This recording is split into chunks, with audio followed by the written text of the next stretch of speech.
जैन आगमा ज्ञान। नमो अर्हन्ताणं नमो सिद्धाणं नमो आयर्याणं नमो उवज्जयाणं नमो लोये सपसहूणम्.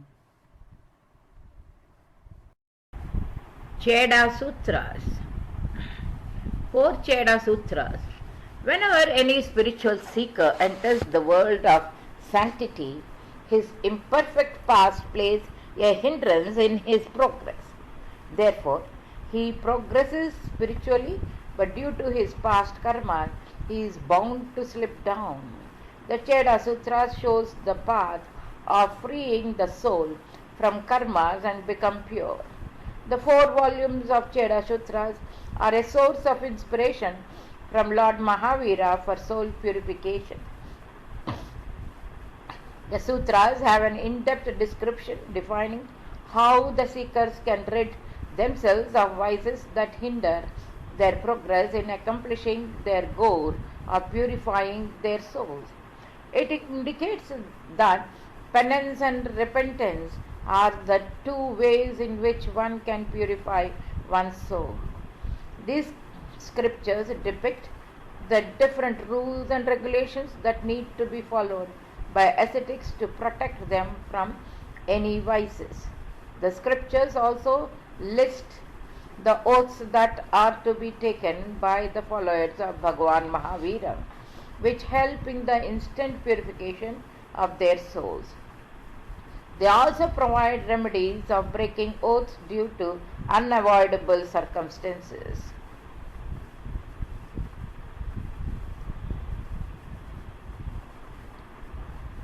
A Jain monk, male or female, intends to use or encourages others in using the whisk broom as a pillow for resting the head, then he or she, in repentance of this misdeed, is entitled to a maximum penance of fasting for a month, says one of the sutras. It also is said a Jain monk who walks and who talks angrily or supports others who are talking angrily with the Guru or Acharya, or a Jain monk who uses harsh words or supports others who talk harshly with the Guru, Acharya or senior monk, or a Jain monk who talks angrily and harshly or supports others who do with the Guru or Acharya, or a Jain monk who disrespects or supports others who show disrespect in any one of the 33 different ways of causing disrespect to the Guru or Acharya, then in that case they have to fast for maximum of 4 months in repentance for their misbehavior.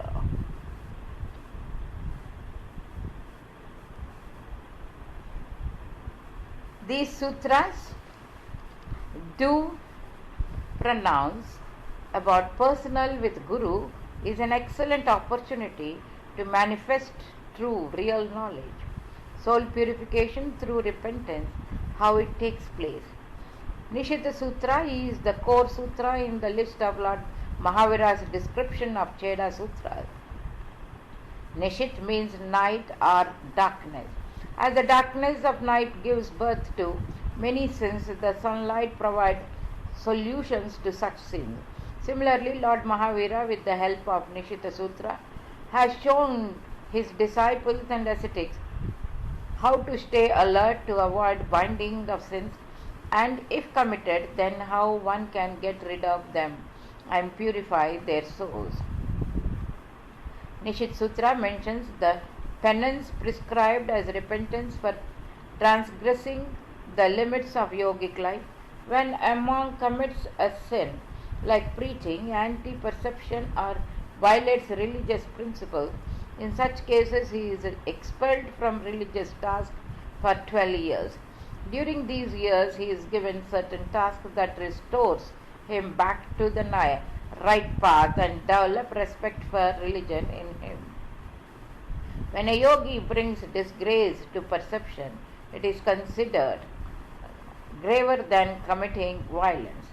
This describes how Lord Mahavira emphasized the importance of respecting and following perception religion sincerely and faithfully. The Nishit Sutra consists of 20 chapters describing the ways of penance for monks to annihilate sins. The three solutions, namely penance, repentance, and self purification, are well explained in this sutra. These are to be followed mainly by monks. No disciple should ever think for even a moment that since Guruji is no longer physically present, he is unaware of the needs of each one who enters that sacred Guru disciple relationship with him. I know for a fact that he is giving to you the discipline and spiritual training you need each day of your life. Years ago, he told me, when I have left this physical form, I will be with you more than I ever was in this life.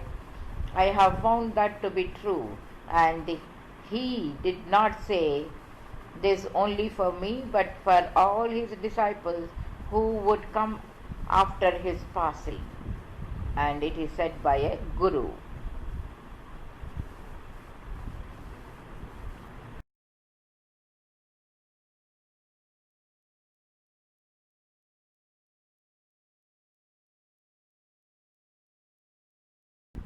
यदक्षरपदभ्रष्टं मात्राहीनं च यद्भवेत् तत्सर्वं क्षम्यतां देव महावीर नमोऽस्तु ते। Jaina Agama Gyan. NaMo अर्हन्ताणं NaMo सिद्धाणं NaMo आयर्याणं NaMo उवज्जयाणं NaMo लोये सपसहूणम्। Cheda Sutras. Sri Dasa Sruta Skandha Sutra. The second Cheda Sutra. Sri Dasa Skruta Skandha Sutra is a treatise on speech types and Guru Shishya roles. Lord Mahavira outlines the kinds of speeches a Guru must have and also distinguishes the duties of a Guru and Shishya. In this sutra, a question is asked to Lord Mahavir, what are the different types of qualities of speech, sampada? There are mainly 4 categories of opulent speech. He replies, influential speech.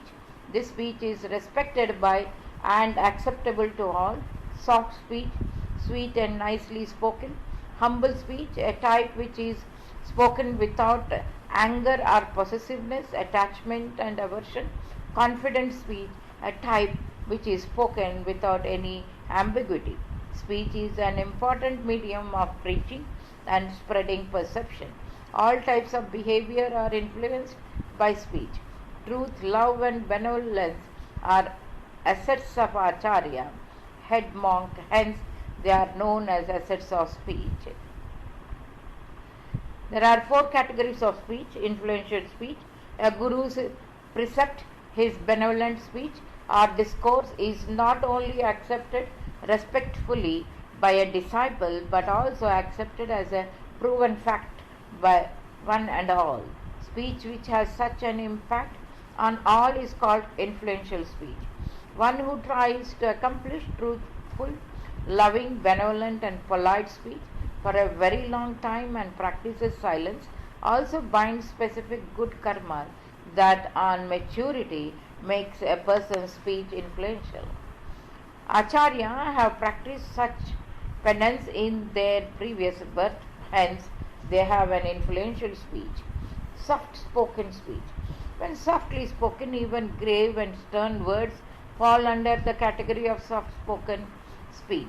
A soft spoken person is loved by everybody. Such a person can easily administer the society. That is why Acharya expresses the essence of Agama in a soft spoken manner in their discourse. They never speak harshly or use words that are anti perception and contrary to Jain Wecken. Unbiased speech. Nishit speech, biased speech, is a form in which one expresses himself with possessiveness or hatred. Anishchit speech, unbiased speech, means a form where one avoids the use of possessiveness or hatred in its speech. Acharya should speak peaceful words benevolently in an unbiased manner. Acharya has to command the society on the whole, hence he should have unbiased speech. Confident speech. Unconfident speech means words full of doubts and apprehension, whereas convincing speech means to speak unambiguously with clarity that conveys the desired meaning. Confident and clear precepts are accepted by disciples as they help them in learning the secrets from the scriptures. Thus, by following the advice given in them, they progress spiritually. Hence, Acharya never speaks apprehensively. Acharya speech should be humble, unbiased, and acceptable to all. There are 4 basic types of speeches in our present day life too. The 4 basic types of speeches are to inform, to instruct, to entertain, and to persuade. These are not mutually exclusive of one another. You may have several purposes in mind when giving your presentation. For example, you may try to inform in an entertaining style. Another speaker might inform the audience and try to persuade them to act on the information. However, the principal purpose of a speech will generally fall into one of the 4 basic types. The informative. This speech serves to provide interesting and useful information to your audience. Some examples of informative speeches are a teacher telling students about earthquakes, a student talking about her research, a travelogue about the Tower of London, a computer programmer speaking about new software. The types of informative speech are speeches about objects. Objects are things that are tangible and thus recognized through sight, hearing, taste, or touch. Speeches about events. Events are happening or occurrences, both past and present. Speeches about concepts. Concepts are ideas, philosophies, hypotheses, and arguments. Speeches about processes. A process is how something is made, how something is done, or how something works. Demonstrative speeches. This has many similarities with an informative speech. A demonstrative speech also teaches you something. The main difference lies in including a demonstration of how to do the young you are teaching or the thing you are teaching. Some examples of demonstrative speeches are how to start your own blog, how to take a cake or how to bake a cake, how to write a speech, how to just about anything. Persuasive. A persuasive speech works to convince people to change in some way. They think the way they do something or to start doing something that they are not currently doing. Some examples of persuasive speeches: become an organ donor, improve your health through better eating, television violence is negatively influencing our children, become a volunteer and change the world. Entertaining speech is the after dinner speech is a typical example of an entertaining speech. The speaker provides pleasure and enjoyment that make the audience laugh or identify with anecdotal information. Some examples of entertaining speeches are excuses for any occasion, explaining cricket to an American, how to buy a condom discreetly, things you wouldn't know without the movies. Effective preparation requires identifying the purpose of your speech. Once you have identified your purpose, you can move on to the objective of your speech. Now, these speeches are for common people. So, we have to differentiate between the communication, the types of speeches, between a layman and a common man, and a guru speaking to the students. Description of restraint and character purification in an ascetic life. Sri Dasa Sruta Skandha Sutra is a compilation consisting of 10 chapters that describes how to respect a guru, how to politely understand a guru's desires, how to abstain from doing things that a guru dislikes, and how a disciple causes grave disrespect of the guru when he refrains from rightful contact. It explains what dire consequences the disciple has to face for showing disrespect to his guru. The type of inclinations and activities that are performed by a person due to manifestation of karmas bound due to extreme feeling of obsession are portrayed, due to which in the future he loses the shelter of perception for infinite years. The reasons for this are explained in this scripture. This Agama also holds Lord Mahavira's explanation of committing grave sins after renunciation and its consequences. The common person or ignorant man is not fit to read this Agama, and usually a guru does not give his consent to read. Those disciples who have attained a high level of devoutness are worthy to read this Agama, feel modest, serene, and attain a state of supreme bliss. Feelings of extreme obligations towards Lord Mahavira have been expressed in this Agama. Although this is not meant to be read by all, the Guru's business is to bring his disciples from darkness to light. At present, everyone is suffering due to ignorance, just as one contracts a disease out of ignorance. If one does not know hygienic principles, he will not know what will contaminate him.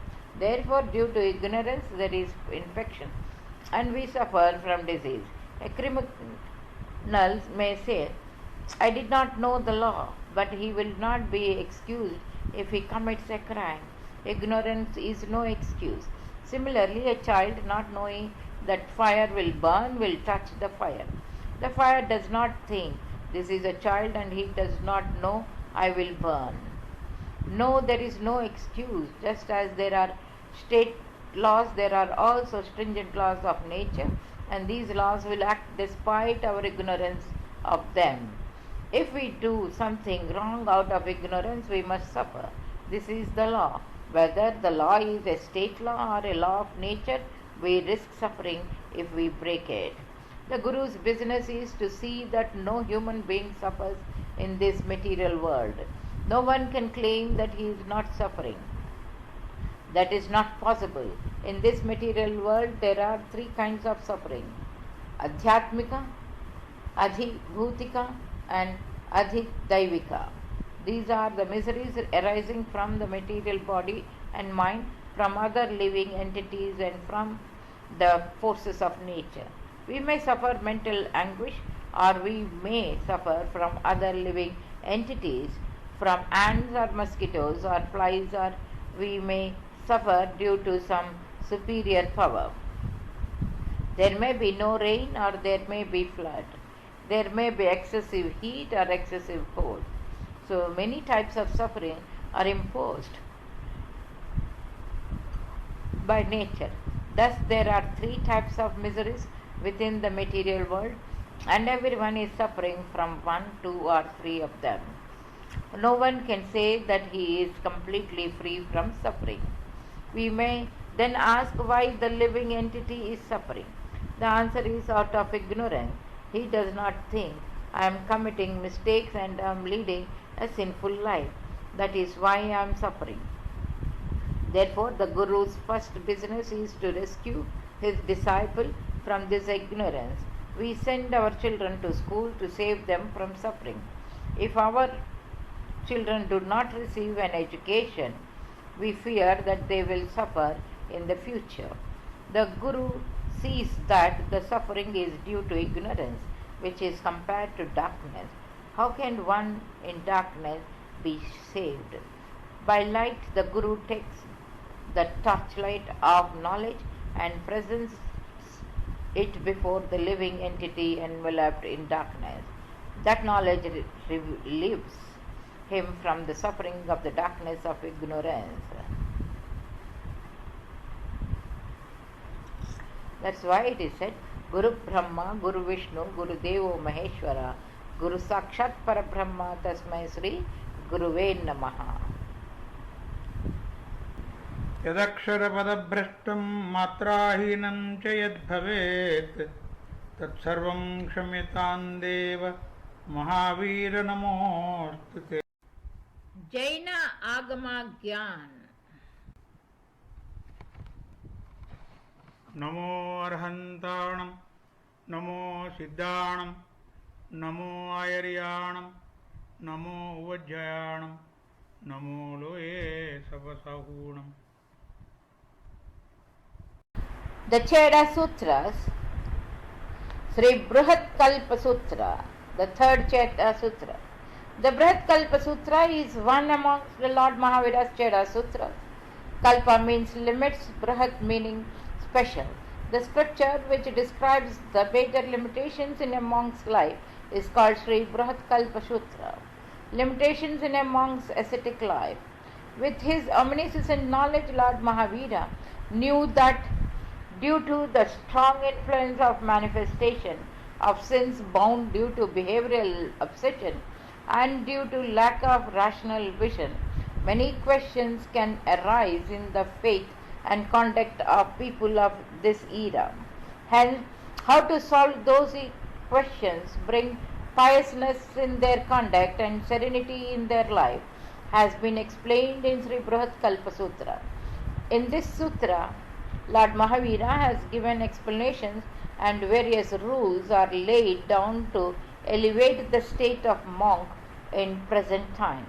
Literally speaking, this sutra talks only about lifestyle and management of a monk's life.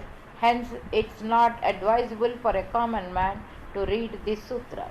But for spiritual seekers who have achieved a high level of holiness, this sutra throws light on how by contemplation and meditation one can successfully tackle many types of psychological situations. Lord Mahavira can be described as a very intelligent psychologist who very well understood human psyche and has explained various remedies to keep a balanced state of mind in this agama.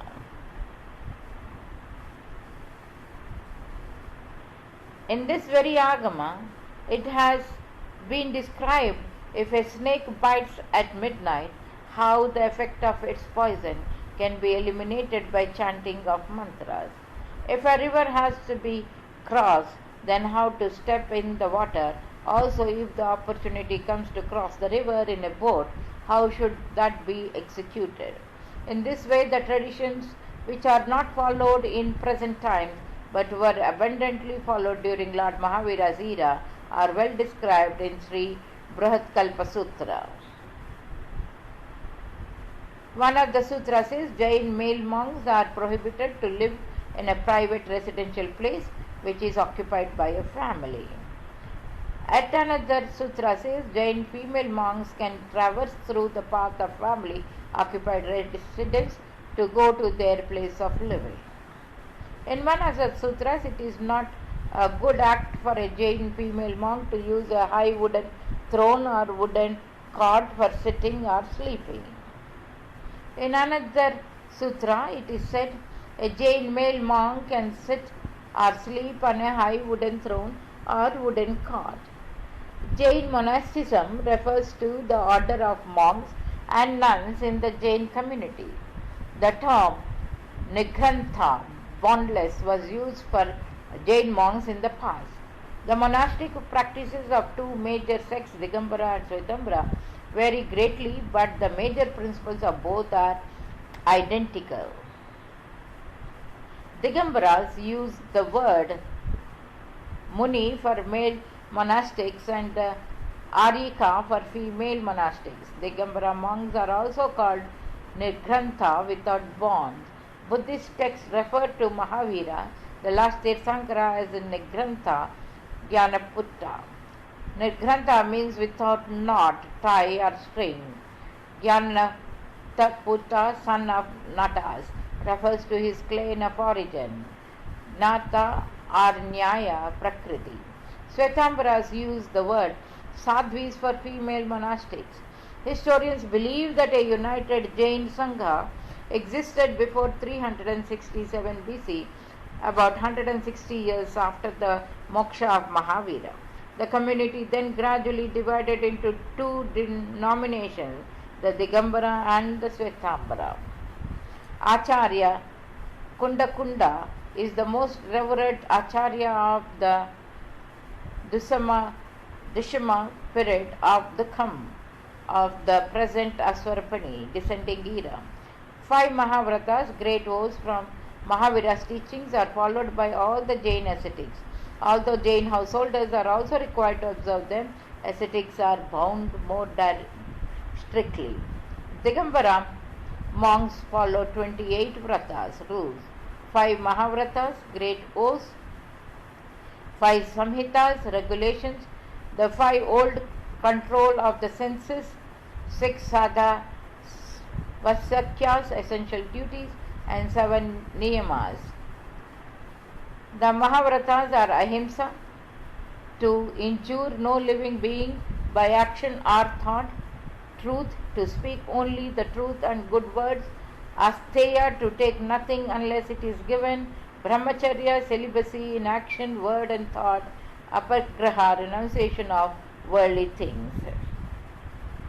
The samiti, regulation of the activities, are irya, to walk carefully after viewing the land 4 cubits 2 yards ahead, bhasha, not to criticize anyone or speak evil words, ishan, to accept food from a shravak householder if it is free of 46 falls, adan, nisheth, carefulness in handling whatever the ascetics possess, pratishthapan, to dispose of body waste at a place free of living beings, panchitri nirodh, 11 to 15, control of the senses, shedding attachment and aversion to objects based sparsana, touch, rasana, taste, grahana, smell, kasu, sight, and strota, hearing. Samayika, meditate for equanimity towards every living being, stuti, worship of the Tirthankaras, vandan, to pay obeisance to siddhas, arhantas, and acharyas. These are the essential duties of a ascetic. Pratikramana, repentance, to drive oneself away from past karma, good or evil. Pratikyam, renunciation. Kayastarga, giving up attachment to the body, meditation on the soul. Adhantva, niyama, rules, are adhantadhavan, not to use tooth powder to clean teeth, bhushyam, sleep on hard ground, asana, not to take part, sthiti, bhojana, eat standing up, ekabhuti, to take food once in a day, kesa, launch, to pluck hair on the head and face by hand, nudity, to renounce clothing. Initiation. A Setambara initiation involves a procession in which the initiate symbolically disposes of all his material wealth and makes donations. This is followed or preceded by another ritual in which the initiate receives an ogho, a small broom made of wool, from their mentor as a symbol of welcome into the monastic order. The initiate then puts on monastic clothing and pluck out hairs by hand. Further rituals formally initiate them into the monastic order. The Svetambara Therapanthi sect requests written permission from a person's parents before initiating them into the ascetic order. The rules of conduct for Jain ascetics are based on modifications and adaptations from older texts.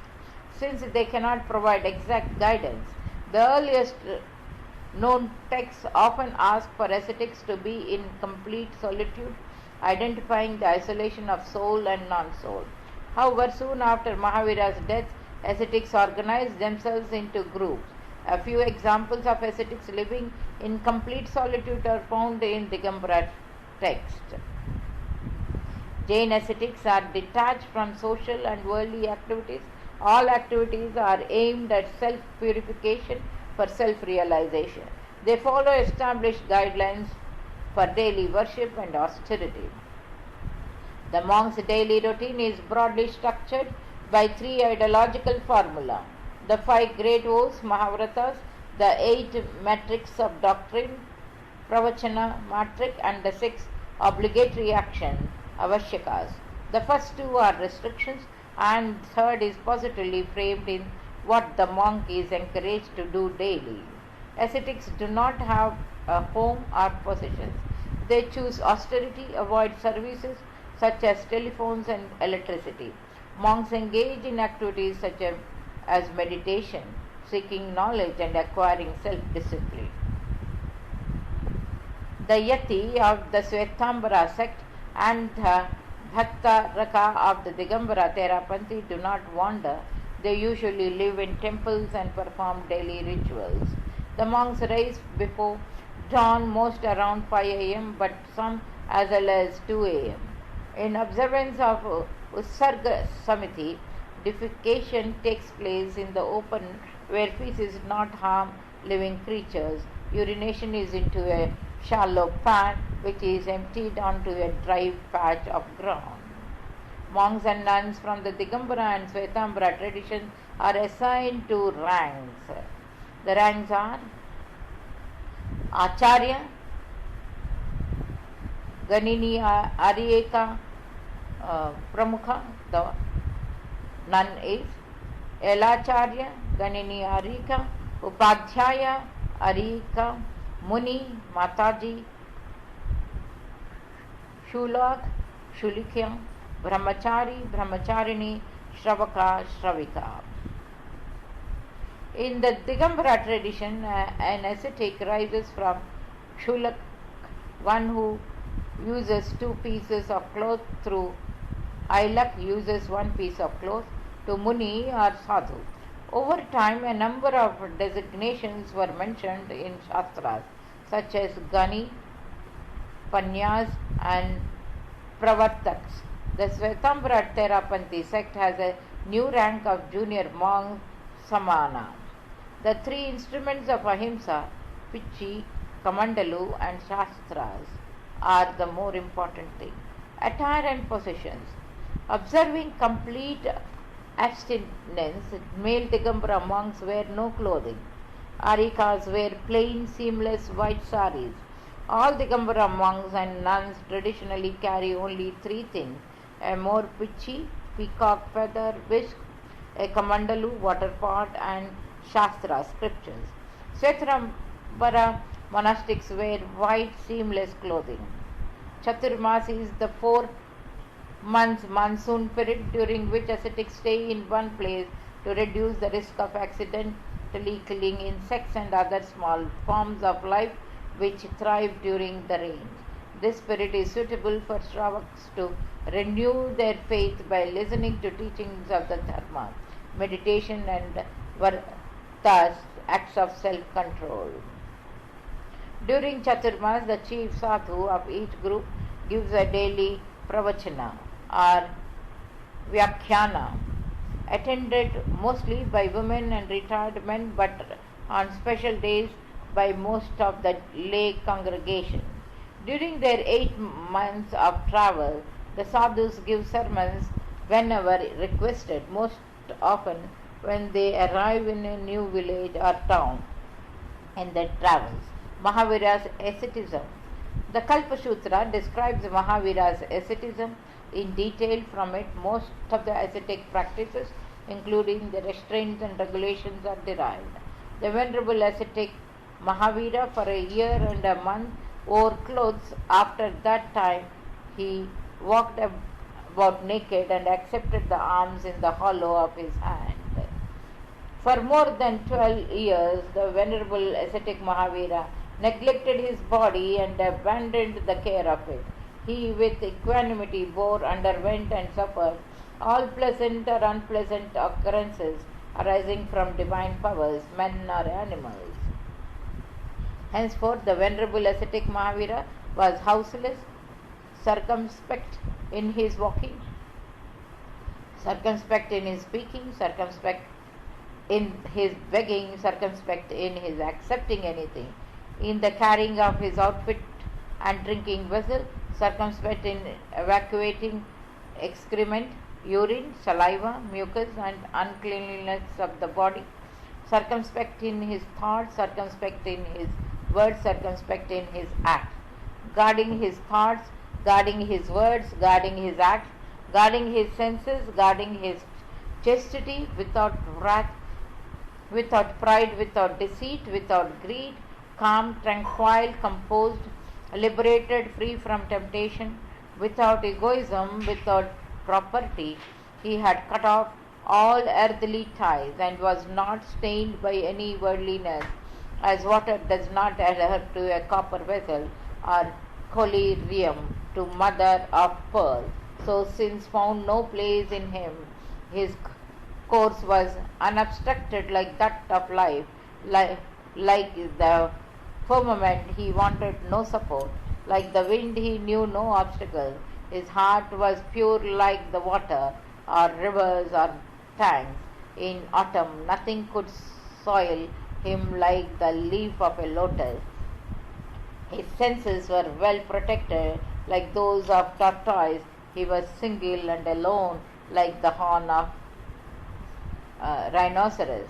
He was free like a bird. He was always waking like the fabulous bird Harundal, valorous like an elephant, strong like a bull, difficult to attack like a lion, steady and firm like Mount Mandara, deep like the ocean, mild like the moon, refulgent like the sun, pure like excellent gold, like the earth. He patiently bore everything. Like a well-kindled fire, he shone on his splendor.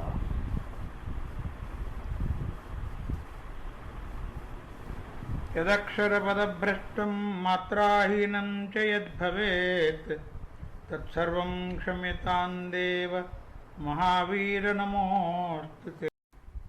Jain आगमा ज्ञान।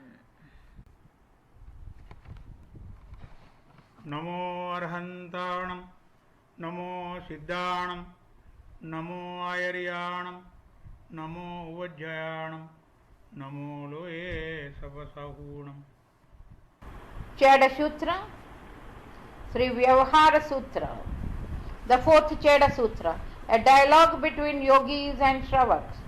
Asceticism can be practiced when one is alone, but one has to be social when in a crowd. When surrounded by a crowd, we communicate with many people, transact with them, and also socialize with them.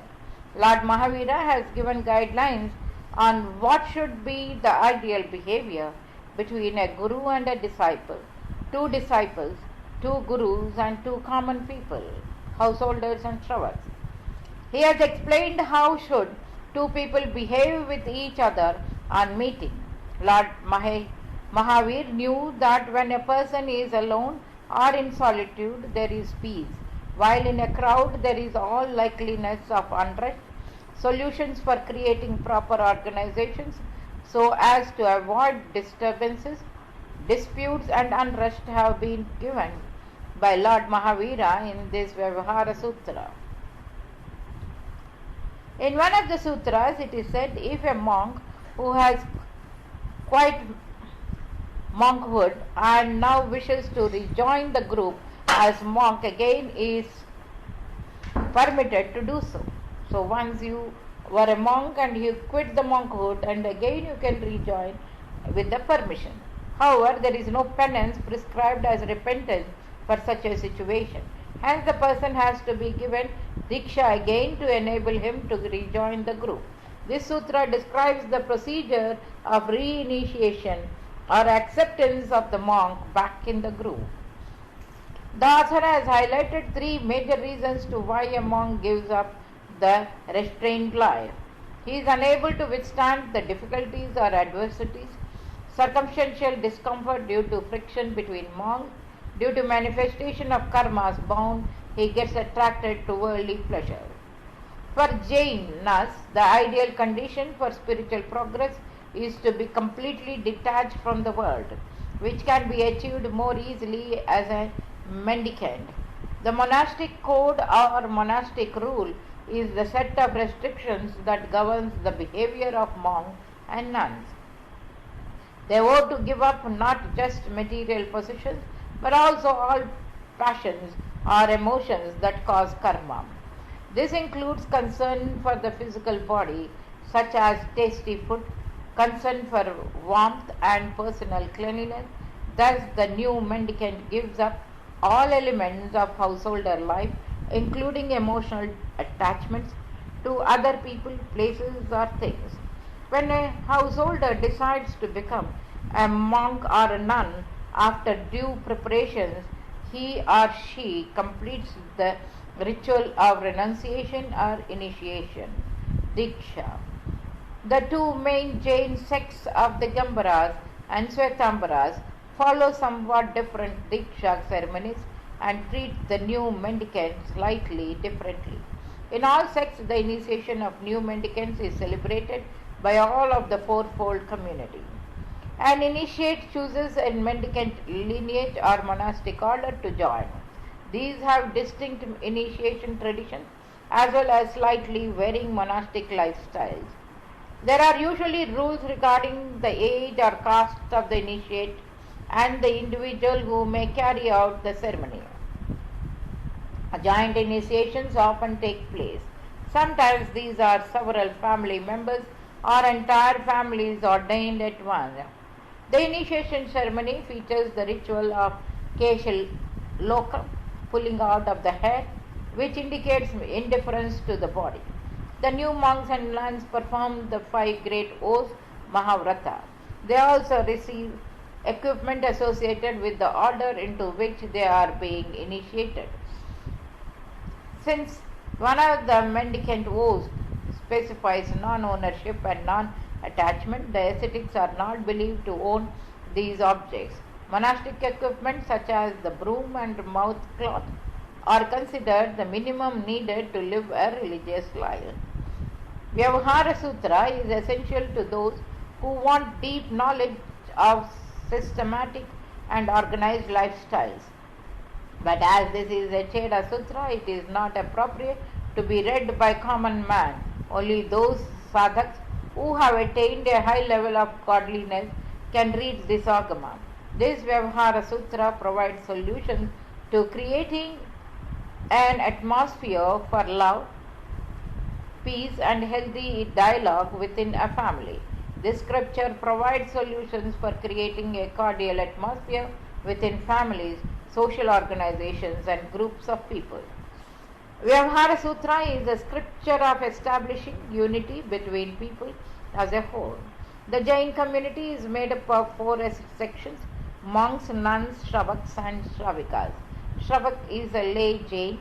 Shravak literally means hearer, or more generally, disciple. He is the hearer of discourses of monastics, and scholars have samyaktva, right belief, and observes 12 minor vows.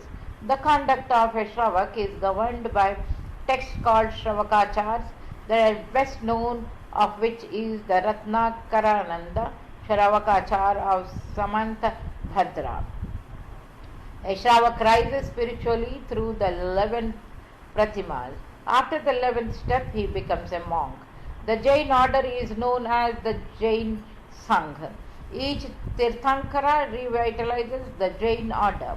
The current Jain Sangha was re-established by Lord Mahavira, who was the 24th and the last Tirthankara of the current time period. The Jain Sangha is composed of the following 4 groups: Sadhus, Sadhvis, Shravaks, and Shravikas. Lord Mahavira's teachings were carried on by his Ganadhars to us in the form of scriptures. They were compiled into 12 separate parts known as the Dosangi, 12 parts. These 12 compositions were acceptable to all the followers. However, the Dosangi were not put in writing for a long time. The Jain peoples learned them by memorizing them. About 150 years after the nirvana of Lord Mahavira, there was a drought for 12 years. During this time, some monks, along with Bhadru Bahuswami, migrated to south. After the drought was over, some monks came back to north. They observed that there was some inconsistency in oral recollection of the Jain scriptures by different monks. That made them to compile scriptures. To accomplish that, the first conference of monks, was held in Patliputra about 160 years after Lord Mahavira's Nirvana. Monk Bhadrabahu, who had the knowledge of all the 12 Angas, could not be present at that meeting. The rest of the monks could compile only the first 11 Angas by recollection, and thus the 12th Anga was lost. The monks from the south did not agree with this compilation, and the first split in Jainism started.